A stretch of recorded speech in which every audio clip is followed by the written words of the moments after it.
Correria da manhã de terça-feira e começamos essa edição do Balanço Geral Manhã falando de um caso, por favor. Ele é preocupante. Por favor, eu peço a sua atenção, por favor.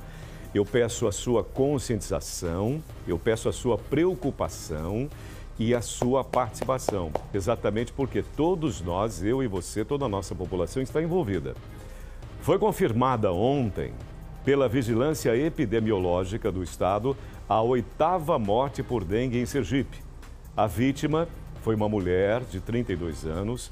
Ela residia no bairro Industrial, na zona norte da capital, na região norte da nossa capital. A nossa Jéssica Cruz, ela está ao vivo com a coordenadora estadual da Vigilância Epidemiológica, a Mércia Feitosa, que, aliás, já esteve conosco também, e ela vai ampliar, neste momento, as informações que são fundamentais para nós, para a nossa saúde, para o nosso bem-estar, para que nós possamos ter uma vida boa e saudável. Alô, Jéssica Cruz, seja bem-vinda. Bom dia, Jéssica. Bom dia, Sérgio Cursino. Bom dia a você que assiste ao Balanço Geral Manhã. Pois é, que notícia triste, né? Mais uma morte foi confirmada com a suspeita de dengue. Na verdade, já é confirmado, né, que foi por dengue. E a gente vai conversar agora com a Mércia Feitosa. Ela é coordenadora da Vigilância Epidemiológica da Secretaria de Estado da Saúde. E assim, tá todo mundo muito preocupado, porque as expectativas eram de que no mês de julho a situação melhorasse, mas não foi isso que aconteceu ainda, né? Bom dia, Mércia. Bom dia, Sérgio. Então, a gente espera que em julho comece a declinar a notificação do número de casos, até pela questão do tempo, né? Então, o tempo já começa a mudar. Essa é uma tendência, essa sazonalidade da dengue apresenta isso. A gente está vendo nas próximas semanas como vai ficar esse panorama. Com relação a essa morte, uma mulher de 32 anos, moradora lá do bairro Industrial, um bairro que é um dos que está apresentando mais risco atualmente. Como foi que vocês chegaram até esse diagnóstico? Então, esse foi um óbito, ele foi notificado para a gente, né? E a gente acionou o município de Aracaju para que ele procedesse à investigação. Então, nós conversamos a equipe do estado com a equipe do município. A própria equipe ele vai ao hospital, vê prontuário, avalia, faz uma investigação completa da situação e confirma, né? Tem uma equipe com médicos e tudo em Aracaju que fez a avaliação e confirma esse 8º caso no estado e o 3º no município de Aracaju, né? Inclusive, essa pessoa ela ficou internada no Nestor Piva? Ela deu entrada no Nestor Piva e o óbito ocorreu também no Nestor Piva. Foi uma evolução rápida, né? A gente entende que foi uma evolução rápida, mas ela tinha uma clínica compatível, mas também ela tinha uma outra situação, uma doença, uma comorbidade, né? Algo já pré-existente.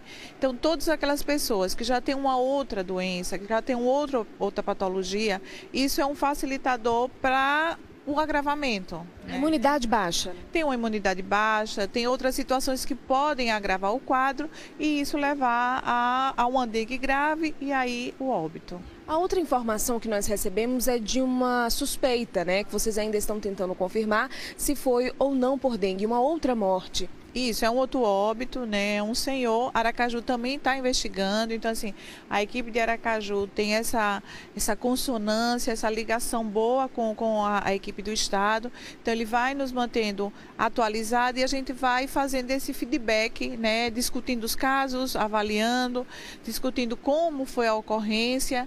Então, que isso faz parte da investigação, da avaliação, do monitoramento pela Secretaria de Estado. Vocês têm detalhes já dessa outra pessoa, se foi num bairro que tem uma incidência alta da dengue? Não, a gente não pensou no território, mas só na situação. Então, era um idoso que já tem outra doença, né, que já vinha em tratamento dessa doença e culmina com adquirir, né, a dengue, né? No momento que ele está com a dengue, o estado dele pode mudar completamente. Então, é essa avaliação nos prontuários que está sendo avaliado para a gente ver se foi, naquele momento, o vírus que potencializou e levou ele a óbito. Apesar desses 2 casos, um que já foi confirmado, um que ainda está sendo estudado, envolverem 2 adultos, ainda a maioria, né, de pessoas com dengue, que morrem por dengue,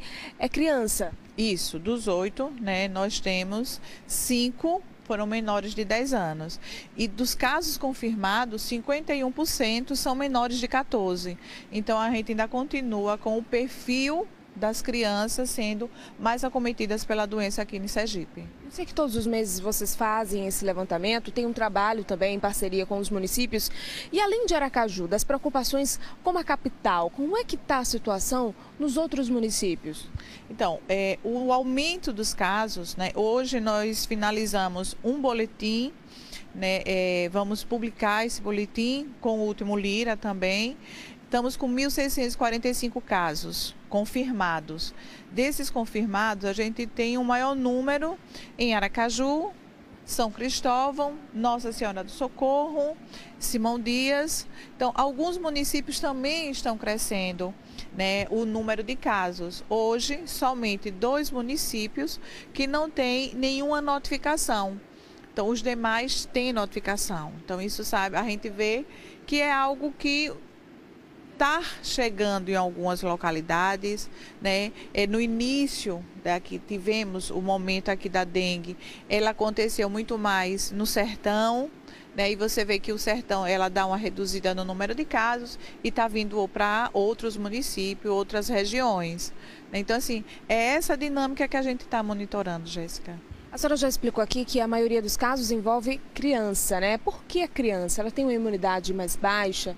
Então, a criança está mais suscetível, sim, né? Nesse primeiro momento, é a primeira vez que elas estão tendo contato com esse vírus, então torna-as suscetíveis e a própria vulnerabilidade da idade, né? A gente tem crianças menor de ano, menor de 5 anos, então ela tem uma vulnerabilidade bem maior e aí o potencial de adoecimento e a preocupação da ocorrência desse óbito. A gente sempre chama a atenção, também faz o alerta com relação aos sintomas, porque aí é que vem a notificação, a pessoa vai à unidade de saúde, o caso é notificado, porque enquanto você está em casa, né, às vezes a gente está com dengue, mas não tem o diagnóstico exato. Exato, não dá para aguardar em casa, né, sem buscar um atendimento. Então, teve a febre, dor de cabeça, dor no corpo, dor nos olhos, vai à unidade básica de saúde, não é na urgência, não é no hospital, é na unidade básica para ser atendido, fazer uma avaliação. Lá ela será avaliada, fará essa avaliação, esse critério é dengue ou não é, e vai ter o cuidado imediato por parte da equipe. Todos os profissionais estão aptos e todas as unidades têm condições de atender e prestar os primeiros atendimentos, né? Agora você traz uma coisa super importante, a notificação, né? Nós temos hospitais que não estão notificando, né? E a notificação para a gente é fundamental, porque quando a gente faz a avaliação, que a gente diz assim, os casos estão reduzindo, é em cima do que eu tenho de notificado. Quando ele não é notificado, fica essa cortina de fumaça, né? E eu não sei se estamos reduzindo ou não. Então a gente tenta reforçar que tem que haver a notificação. As urgências, Jéssica, continuam lotadas, né? Vocês vêm acompanhando isso e divulgando. Então a gente está recebendo informação extraoficial de pessoas que ligam para a gente, que diz que mostra exame pelo Zap, né? Diz que está doente. Então eu sei que aquela pessoa está doente, aquela pessoa foi acometida, mas quando eu busco no nosso sistema o nome daquela pessoa, a gente não encontra. Agora, por que muitas unidades de saúde, muitos médicos profissionais da área da saúde não notificam que é dengue mesmo com os sintomas? É porque demora muito para se ter esse diagnóstico, a confirmação? Não, na realidade nós temos 2 situações. Aquele paciente que vem de um município que já tem uma transmissão sustentada, principalmente os pequenos municípios, que eu tenho 50, 60 pessoas confirmadas, aquele paciente ele tem uma clínica e tem uma epidemiologia. Então, ele pode, naquele momento, ser confirmado pelo clínico epidemiológico. E aquele que não tem, eu vou solicitar, faço a coleta. Muita rede particular tem o próprio exame, então eu sei que hospitais estão trabalhando, né, com o exame que já possui, mas dá o resultado ao paciente, mas não notifica. Então, ele já tem o resultado até laboratorial. Então, seria muito mais rápido, porque ele já notifica, confirmando esse caso ou não, né? E aquele que não tem, vai fazer a coleta e vai mandar para o LACEN. E o LACEN vai processar. E a gente vai ter esse resultado. Porque o tratamento do paciente, na sua grande maioria, não vai depender desse resultado, se é ou não dengue. Ele vai seguir um protocolo que tem de manejo clínico o paciente suspeito de dengue. Mércia, muito obrigada pelas informações. A Secretaria de Estado da Saúde a todo momento, né, nos informando com relação a esses casos, fazendo alerta e chamando a atenção da população até para os cuidados, né, em casa, ao vizinho, dar orientação também ao vizinho, porque às vezes na sua casa não tem o foco da dengue, mas ao lado tem. Aí fica complicado, né, Sérgio?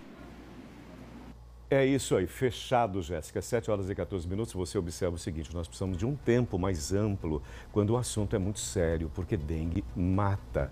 E eu sou sempre a favor do elogio. É muito fácil você criticar, né?